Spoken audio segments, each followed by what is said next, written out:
What does it mean to be a loser? Is this someone who doesn't leave their room, eats junk food, and plays video games all day? Or is it just someone you would say has never and will never succeed in their life?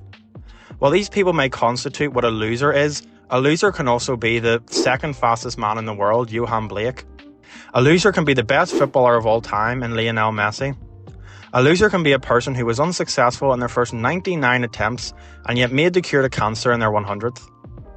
Rather than using the term loser to describe someone who hasn't succeeded, it is better to describe their outcome as a failure. Everyone fails at some point in their life, but why is everyone not a loser then? This question does not have a simple answer, but I hope you're able to come up with your own conclusion after this video. When watching anime, we sometimes find it hard to connect with characters like Sung Jin-woo or Ai Nakoji. While these characters are fun and even engaging in their own right, we struggle to relate to them due to how perfect their actions are. Unfortunately, in real life, we often fail to do the same. So we look elsewhere in anime. We look for inspiration from characters who, just like us, have experienced massive setbacks and failures. Are we looking for consolation that others failed just like us? Perhaps, however, we're also looking for hope. The belief that even after experiencing failure, we can still succeed. Did these characters pick themselves back up, or did they crumble, never returning to who they once were again? In this video, we will be discussing the characters in anime who, just like us, have experienced failure in their journeys.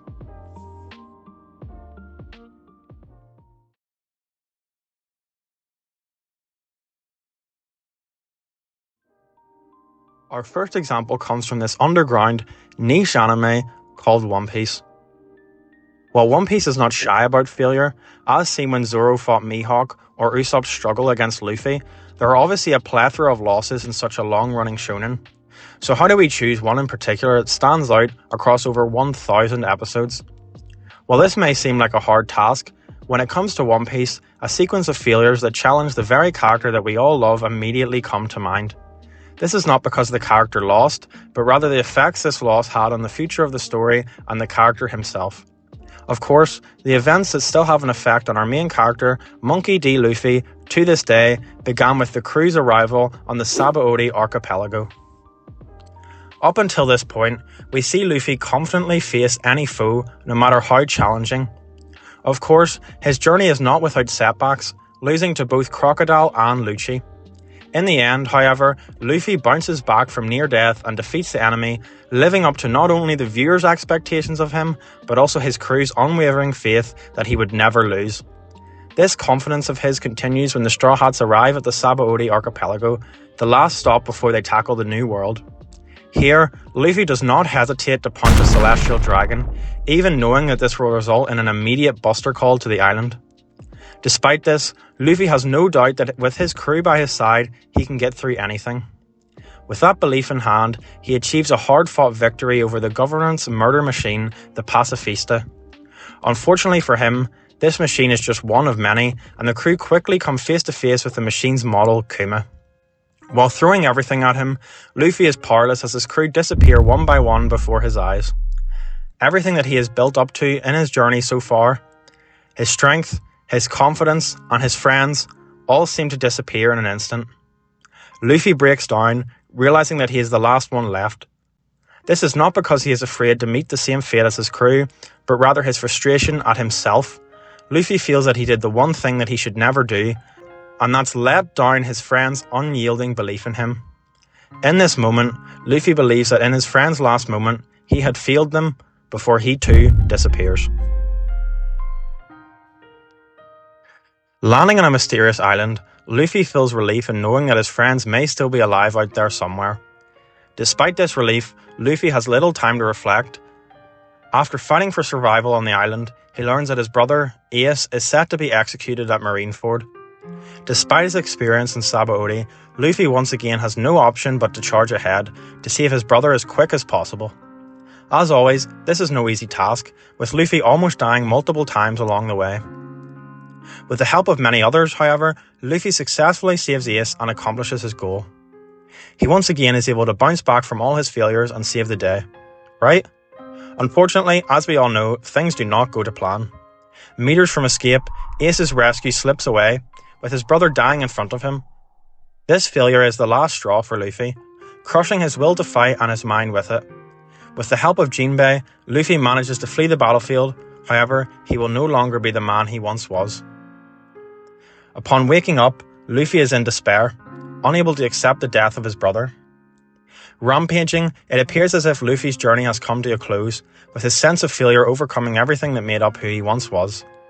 Jinbei, however, won't accept this outcome. The man who pulled him out of prison and gave his life a new purpose would not crumble at this. Forcing him to face reality, Luffy manages to accept the death of his brother, which is in turn his failure. After 2 major failures in a row, however, Luffy feels he has nothing left anymore. Jinbei, however, teaches Luffy that he can no longer linger on the death of his brother and that he needs to move forward. To do this, Luffy needs to remember what he really has. Who was it that always believed in him no matter what?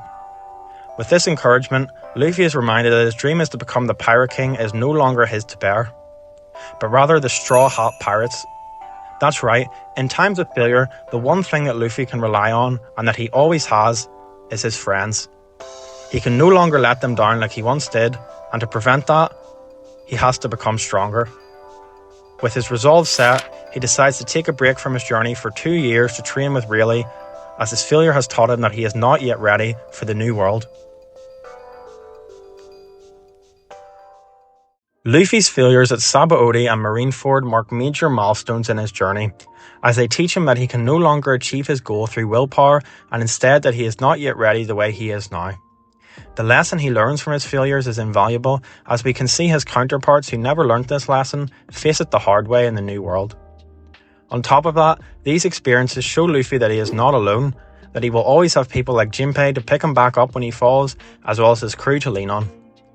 While losing is inevitable in battle shonen like One Piece, the way loss is presented is pivotal in displaying its impact to the viewer.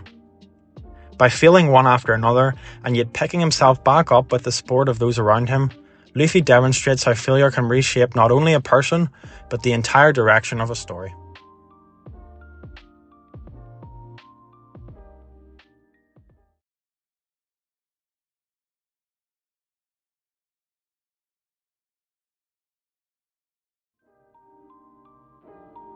There is no better place to look when it comes to failure in anime than the sports genre. Just like in real life, no matter how good you are, in sports you're bound to lose at some point. Sports anime portray this perfectly, and there are many to choose from. Should we discuss Haikyuu and its evil villain Oikawa, who crushed the hopes of our protagonist? Or what about Kuroko no Basket, where a jealous Almine had to show that he deserved Kuroko more than Kagami? Jokes aside, while losing as a team can feel horrible, unfortunately we don't want the team to succeed without us as well. Always fighting to prove that you deserve to stand on the field over anyone else. With your efforts to prove this, you struggle through hardships and are finally able to stand on the mound that you wish to entrust your high school years to. Unfortunately, these efforts are not rewarded with success, but instead allow you to become one of the leading contributors to your team's loss. This is the story of a slightly less popular sports anime, Ace of the Diamond, and its main character, Sawamura Eijun. A man who loves to pitch so much that it makes up who he is, and yet the only thing preventing him from fulfilling his own desire is himself, brought on by his failures. Over 60 episodes, we watch our main character go from zero to hero, starting from being taken off the team to being entrusted to pitch in the crucial moments of the final to take the team to Koshien, the national tournament. While pitching well, we feel a sense of unease that everything is not going as great as it seems. Unfortunately, our thoughts are not far from the truth, with the high-pressure situation causing Sawamura to crumble under the pressure. With only one out needed to win the game, he hits the batter with his pitch. Unable to pick himself back up, he is substituted out and the team inevitably lose, marking the end of his seniors' careers. While not the leading cause for their defeat, the burden of being the trigger that caused the team's loss weighs heavy on Sawamura. Regret and despair sink in for a while, as he wonders how he could have done better. However, spurred on by his rival's will, he begins to pick himself back up. Sawamura feels that he can no longer be depressed and reflects on their defeat, using it to move forward so as to not repeat his mistakes again. With our main character reflecting on his defeat, is this how he uses his failure to improve? Unfortunately, while he may be ready to move ahead, failure is not so easy to overcome, as his mind betrays him.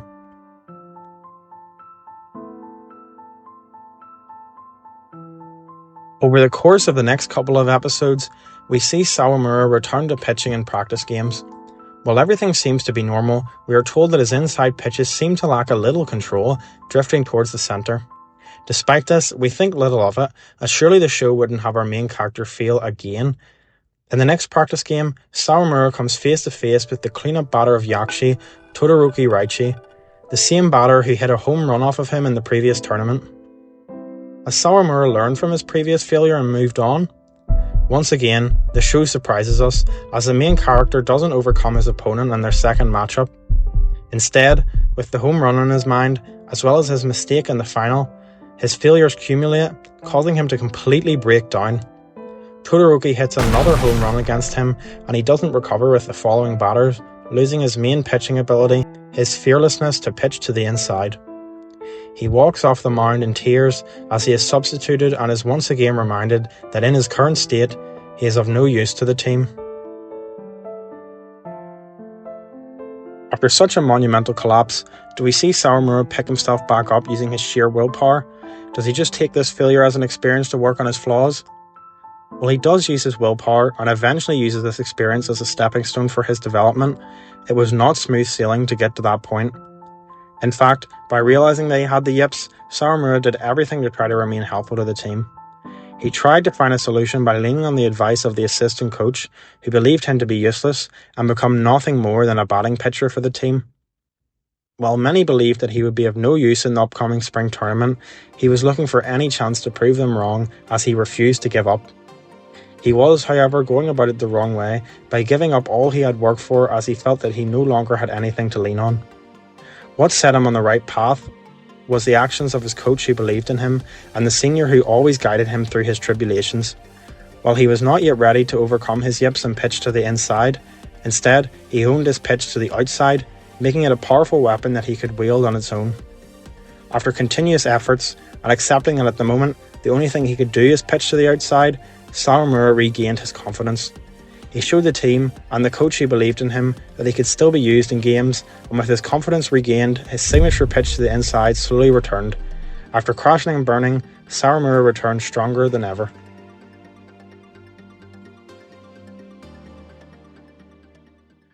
Ace of Diamond faces a lot of criticism from those who watch it, as they feel as if the series favours Sawamura's rival Furia, and the main character does not shine enough. Personally, watching Sawamura get home runs hit off of him, develop yips, and having people lose faith in him was excruciating for me to watch. I hated every second where Sawamura failed on screen, but that is what makes the anime's depiction of failure so perfect. Sawamura's actions emulate those of us watching, as he doesn't have a straight path to glory and he doesn't recover from his failures instantly. Instead, we watch him take 2 steps forward and 1 step back. Just because he has regained his confidence doesn't mean he can suddenly pitch to the inside again. Instead, he fails until he can get it right. How can he keep moving forward despite all his failures? Just like in real life, he uses the support of those around him. Coach Kataoka never gives up on his players. Chris believes that he can work through it, and Miyuki doesn't hesitate to call for an inside pitch again, as he believes that Sawamura can do it. While we may love the main character for his loud personality or his will to never give up, we also admire the way he learns from his failures through the support of those around him. Failure is not treated as the end of his career, but rather as a way to get it started.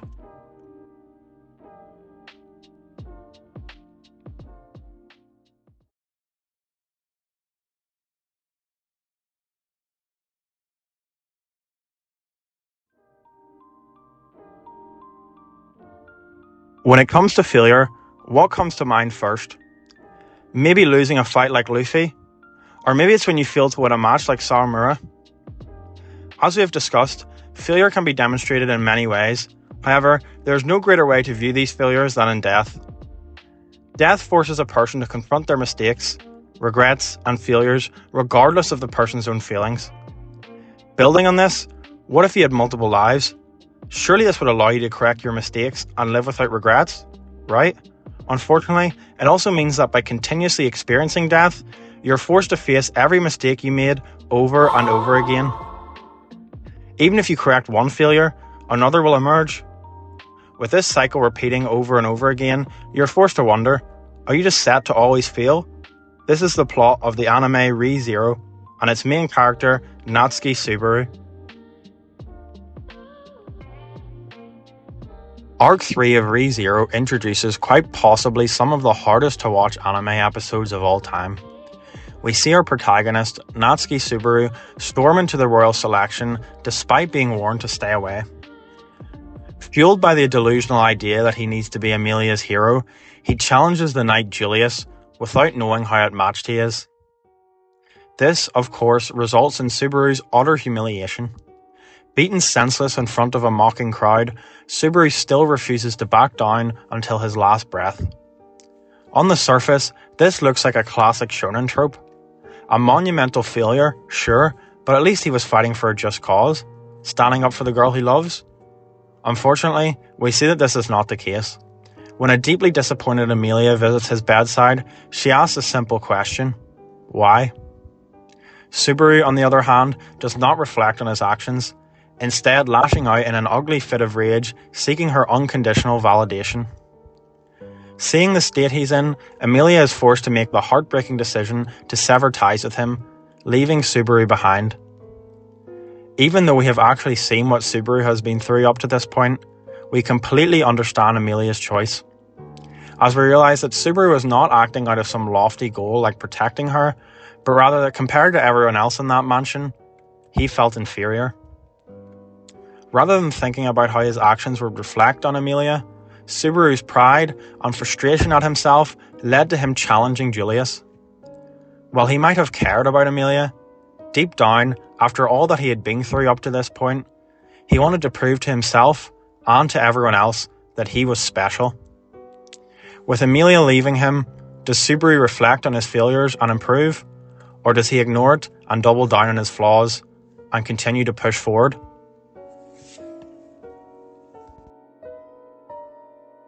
Just like those of us in real life, even if we know that we have made a mistake, we're likely to make the same mistake all over again. This is because we are unable to face the root cause of the issue: ourselves. Subaru is the same, as he continues to act like he has always done. After learning that the manor will be attacked by the witch cult, having not learnt his lesson, Subaru charges forward with the idea that only he can stop them. Instead, he fails miserably, watching everyone die before his eyes before he too meets the same fate. At this point, we secretly hope that Subaru's humiliation from before can be redone, but his return by death ability is not so kind. Instead of allowing him to correct his mistake, it shows him how hopeless he really is. Even when he tries to enlist the help of others, in the Anastasia camp and the Krish camp, he once again fails miserably.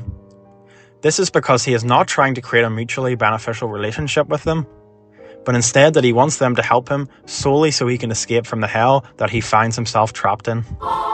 With both camps refusing to help and the threat of the White Whale and Witch Cult hanging over him, Subaru finally realises that even with his return by death ability, he can't do anything. He isn't some hero transported to this other world to save the day and get the girl, but instead an ordinary guy, forced to face his failures over and over again. Instead of the pride he showed earlier in the arc, Subaru now feels like he is worthless. So how will he ever pick himself back up after he has finally hit rock bottom? Well, as we have learnt, the same way that both Luffy and Sawamura did, with the help of others.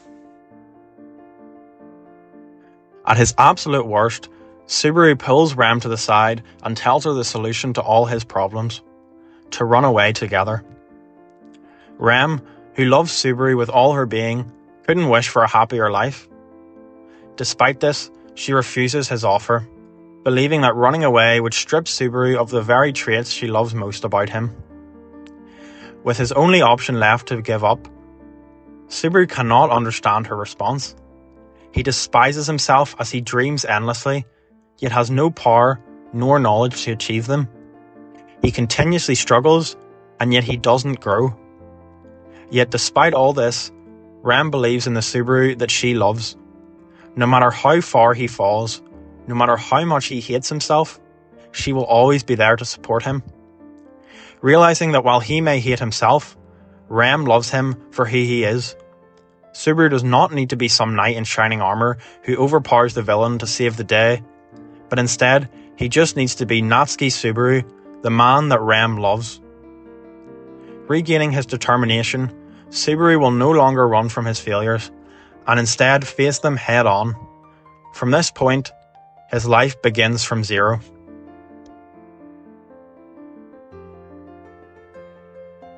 What is it that makes Subaru's failures and eventual recovery so important in Arc 3 of ReZero? For me, it's the fact that Subaru does not become the knight in shining armor that he tried to be for Emilia. Instead of becoming the perfect hero who slays his foes with his overwhelming power, Subaru accepts that he cannot be that. Instead, he shows his weakness, his faults, and his inability to be perfect. Yet despite all of this being laid bare, he learns that even with all his flaws and failures, he is still worthy of being loved by others. He doesn't need to be some unattainable ideal, but instead he just needs to continue being the man that Rem believes in and loves. To overcome all the threats he faces, failure is inevitable. Subaru's answer is not to become a perfect knight who never fails. It is instead to accept his weakness, rely on those who believe in him, and continue moving forward as himself. In the end, the only person capable of overcoming these trials was never some ideal hero, but Natsuki Subaru.